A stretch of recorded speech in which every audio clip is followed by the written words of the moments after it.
saya hormati, berbicara gambus sebagai teks, tentu ini taruhannya gambus sebagai hal yang dapat dibaca. Nah, gambus memiliki bahasa tubuh dan juga antawacana sebagai bahasa verbal. Tentu tadi sudah dijelaskan banyak tentang bagaimana ada antawacana dalam bahasa verbalnya dalam bentuk dialog, lindung, dialek, mancung, tanah, sundong, cecadungan, dan yang lainnya. Yang saya ingin tanyakan kepada saudara, apakah saudara membedakan antara gaya bahasa dalam teks gambus dengan gaya bahasa verbal yang juga kemudian dapat diterapkan di dalam pertunjukan gambus?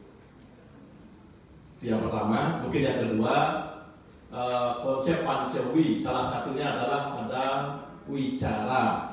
Apa yang saudara pahami tentang wicara dalam konsep gambus? Terima kasih. Terima kasih. Silakan Saudara Promopendes memberikan penjelasan. Terima kasih. Mohon izin Bapak Pimpinan Sidang untuk dapat menjawab pertanyaan dari Bapak Profesor Dr. Komastudi ke SSN Hukum. Terima kasih. Bagaimana pemahaman tentang gaya bahasa? Nah, tentu ini menjadi gaya bahasa adalah suatu majas di mana gaya bahasa terdapat suatu gaya sindiran, pertentangan ataupun sanjungan dan penegasan.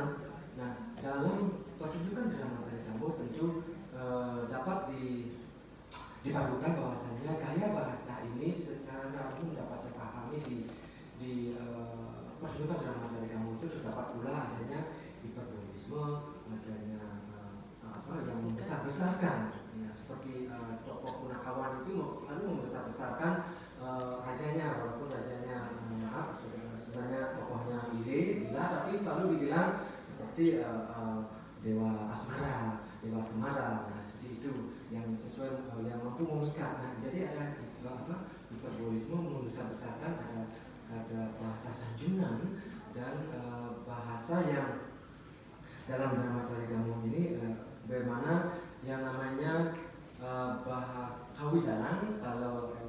Kalau di pertunjukan drama tari gambus bisa saya rumuskan sebagai namanya kawi solah. Jadi bagaimana bahasa itu mampu memberikan suatu penguatan, penopang daripada sesolahan drama tari gambus itu.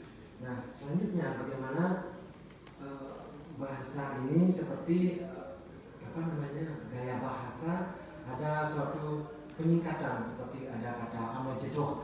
Nah, sebenarnya lengkapnya adalah ayo madoh. Nah, itu sehingga dalam seni pertunjukan sesuai dengan kebutuhannya diucapkan amajedoh. Nah, seperti brelile, sebenarnya bahasa lengkapnya adalah abrelile. Nah, jadi bahasa gaya bahasa dalam pertunjukan itu bisa berubah sesuai dengan kebutuhan daripada seni pertunjukan, baik yang termasuk hiperbolisme, penegasan, sindiran, pertentangan, dan lain sebagainya. Dan tentu di sini bahasa, penggunaan bahasa Kawi dan Bali, bahasa Kawi oleh tokoh utama dan bahasa Bali oleh Punakawan atau Abdi, tentu menjadikan bahasa ini kaya akan intonasi ataupun sosinggih dalam pertunjukan gambus Patuan khususnya. Nah, dialek tentu di sini karena dialek kita berbeda Patuan Kedungan dan Lokelin. Nah, kalau sepanjang diketahui bahwa kita agak belat ya hijau, nah seperti itu ya, seperti itu.